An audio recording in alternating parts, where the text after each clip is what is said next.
Salam alaikum, c'est Jack d'Ethic Life, content de vous retrouver pour cette nouvelle vidéo. Alors aujourd'hui on va voir ensemble la problématique des dépôts sauvages et plus globalement la problématique de tous les déchets. Voilà. C'est un problème vraiment qu'on retrouve partout, dans les villes moyennes, dans les grandes villes et même dans les campagnes, au détour d'un chemin de campagne, de forêt, on peut avoir des décharges improvisées. Alors, pour illustrer tout ce problème-là, je vais faire ça dans une ville de banlieue. Alors, je ne vais pas forcément la nommer parce que, comme je vous dis précédemment, toutes les villes, plus ou moins, sont confrontées à ces problèmes. Et après ça dépend les choix politiques, les choix stratégiques qui sont mis en place au niveau de la commune ou de la métropole pour lutter contre. Allez, je vous retrouve après cette vidéo. Alors ici, on a un gros tas de sacs d'ordures ménagères dont les personnes ont eu la flemme de lever leurs bras pour le jeter ici. Alors ils pourront toujours arguer que c'était rempli. Honnêtement, voilà, c'est quand même plus la flemme que c'est rempli parce qu'il y a quand même des, c'est quand même vidé 3 fois par semaine. Il y a des conteneurs tout le long. En plus, ce qui est regrettable, c'est que c'est des nouvelles constructions ici, moitié propriétaire, moitié 1% logement, on va dire, grosso modo. Alors, il n'y a aucune excuse, on ne peut pas dire on vit dans des mauvaises conditions, là, donc vous avez eu un nouveau bâtiment, les personnes qui habitent ici, le moindre des choses, c'est se dire, voilà, j'ai eu la chance que mon dossier soit pris. En plus, c'est censé être un éco-quartier, donc essayer d'avoir des bons comportements pour jeter ses ordures. Enfin, ça commence mal pour un éco-quartier, hein. Au pied de l'arbre, un classique. Voilà. Ordures, carton mélangé. Alors je viens de surprendre quelqu'un juste à l'instant, quand j'avais filmé. Et il me dit, ah non, mais je viens d'emménager, on m'a dit que les cartons, on les jetait ici. Voilà. Donc c'est tout simplement les riverains de l'immeuble à côté qui ont pris cette habitude de tout jeter ici. Voilà, donc carton plus ordures ménagères, tout mélangé ensemble, au pied d'un arbre, c'est tout à fait logique. Voilà, donc peut-être qu'ils pensent que leurs ordures, ça va faire du compost pour l'arbre et le nourrir. Je sais pas. En tout cas, voilà, c'est vraiment des mauvaises habitudes, en plus qui se transmettent entre colocataires. Voilà, donc vraiment, je sais pas quoi dire. Ici, gros dépôt de gravats, des carreaux, déchets verts. Alors là, ce qu'il y a, là en fait c'est facile, à la nationale, vous pouvez vous mettre en doute sur la voie de bus, faites ça le week-end, en quelques minutes c'est déchargé. Alors ce qu'il faut savoir, c'est que souvent les gravats, c'est facturé au client. Donc ils se gardent les sous et hop, ils jettent ailleurs et ça fait un dépôt sauvage. Voilà. Alors bien sûr, peut-être qu'il faudrait revoir comment fonctionne le traitement des déchets concernant les gravats. Peut-être qu'il y a un problème à voir à ce niveau-là. Après, il y a aussi travail au black, hein, pas se mentir non plus, hein. Voilà. Donc c'est à ceux qui réfléchissent de trouver un nouveau système pour le traitement des déchets des gravats, comment ça se passe au niveau des entreprises. Alors ici, on a un gros dépôt de vêtements. Alors ici, on est sous le pont de l'autoroute. Donc c'est la responsabilité de la société d'autoroute de nettoyer. Alors avant qu'ils viennent nettoyer, ça met du temps apparemment. Et énormément de vêtements. Alors d'où ça peut venir? Certainement d'un déménagement. Ou bien aussi, vous savez, les tirs levés qui sont souvent fouillés pour après être vendus et que finalement ça ne leur intéressait pas, ils sont venus s'en débarrasser. Il y a plein de raisons en fait finalement, hein. Il y a beaucoup de canettes, énormément de canettes. Bah ouais, hein, la nuit ça vient ici picoler pour fumer tranquille. Et puis aussi il y a des gens qui des fois viennent pour dormir, comme vous pouvez voir au fond.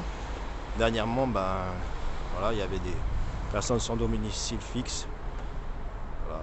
Alors est-ce qu'ils sont toujours là ou pas? Là apparemment il n'y a personne. C'est pour ça que je me permets de filmer.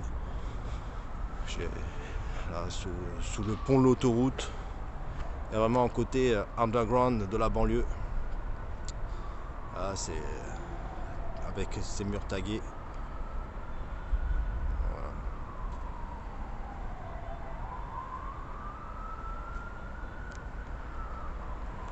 Bon, espérons qu'à un moment ce sera nettoyé, hein, parce que bon, ça fait quand même la pollution des sols aussi, quand même, ces canettes. Il faudra bien un jour se sont enlevées. On l'espère. Alors ici, gros tas de sacs d'ordures. Un gros tas.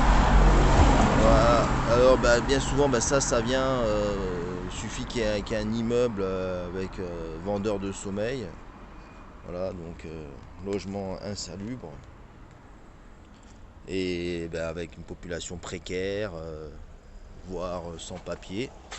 Et du coup, ça attire les rats, tiens. Il y avait un petit rat. Regardez. Hop là, petit rat. Ah ouais, ça, c'est aussi...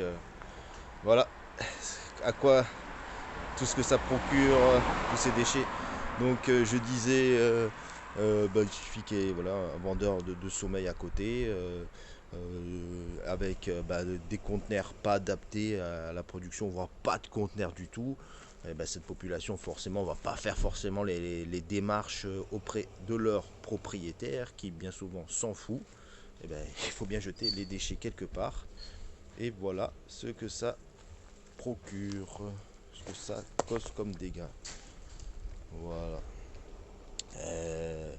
Et il faut dire aussi, le tri collectif, le tri sélectif, on repassera. Et aussi, il faut voir aussi que il n'y a pas que les déchets attirent les déchets, c'est-à-dire d'autres personnes aussi vont en profiter. Ils disent tiens, il y a un petit dépôt ici, alors ils vont le jeter. Des fois, il y en a parce qu'ils ont la flemme d'aller à la locale poubelle, d'autres, je sais pas, ils reviennent de vacances, ils disent tiens, j'ai trop de sacs. Alors, il y en a beaucoup, ils vont dire ouais, c'est exceptionnel, mais il y a souvent de l'exception, quoi, c'est ça, quoi. C'est ça. Petit panneau pour rappeler que c'est interdit. Voilà. Alors, au-delà des dépôts sauvages, les dépôts tout court, que ce soit des canapés, des matelas, des meubles, tout cela aussi interroge sur notre consommation.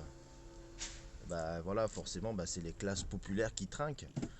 Parce que vu que c'est pas cher, on achète bas de gamme. Et parce que c'est bas de gamme, ça dure pas longtemps et on doit réacheter. Et vu qu'on n'a pas trop de thunes, voilà, on achète pas cher et c'est sans fin. Voilà, donc ça crée tout ça à l'échelle d'un immeuble. D'un immeuble, je parle d'une cité HLM par exemple, c'est énormément de déchets. C'est impressionnant chaque semaine le nombre de déchets jetés, quoi. Alors là, ce qui semble être un simple matelas aura une deuxième vie. En effet, nos amis venant de l'Est, Roms, Gitans, appelez ça comme vous voulez, quand ils font leur tournée, qu'ils récupèrent la ferraille et autres frigos, cuivre, etc., ils prennent aussi les matelas et ils vont les revendre à moindre prix à une entreprise d'import-export envers l'Afrique centrale, l'Afrique de l'Ouest, je ne sais pas exactement, mais ça part en Afrique. Et nos amis du bled profiteront de nos matelas de l'Occident, mais avec une deuxième vie. Alors j'espère quand même qu'ils seront traités, nettoyés de nos puces, mites et autres punaises de lit.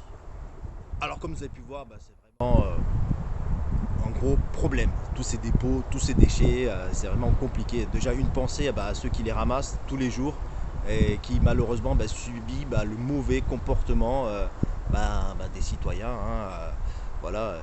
Alors certains sont irrécupérables, ils mettront toujours le bazar, ils jetteront toujours n'importe où. D'autres qui feront de temps en temps, mais même ça, ça fait quand même beaucoup de personnes qui juste une fois jetaient ça ou bien ne savaient pas. Voilà, il tient à chacun de prendre les informations nécessaires. Les villes essaient de communiquer au maximum. Il y a des panneaux d'affichage, il y a des sites internet. Globalement, la plupart des communes, des métropoles font le nécessaire pour donner le maximum d'informations. Après, ça tient à chacun d'aller chercher. On googlise tout et n'importe quoi, mais quand c'est certains trucs, on trouve toujours le prétexte, oui, mais on ne savait pas comment faire. Non. Voilà, même une personne âgée, c'est les premières, même s'ils n'utilisent pas l'outil internet, ils vont appeler la mairie, ils vont se déplacer pour se renseigner. Donc nous, on est quand même une génération connectée, on peut quand même aussi essayer de faire des efforts. Voilà, il ne faut pas non plus être de mauvaise foi complètement. Après, bien sûr aussi, les communes, les métropoles doivent se donner les moyens d'action pour lutter contre ces fléaux. Après, ça c'est des choix stratégiques, politiques, c'est pas forcément quelque chose où je vais me mêler, voilà, c'est pas le but. Après, c'est aussi aux citoyens, aux riverains, d'interpeller les personnes concernées pour que ça avance. Et bon, la France aussi, c'est un pays réglementé avec beaucoup de lois et de droits. Donc les levées d'action restent quand même très encadrées. Voilà, voilà, donc j'espère qu'on arrivera à mieux consommer parce que c'est quand même la planète qui en dépend, hein, tout ça, quoi. Donc allez, je vous dis à bientôt et n'oubliez pas de vous abonner bien sûr à ma chaîne et vous connaissez tout le reste et je vous dis à très bientôt, Inch'Allah.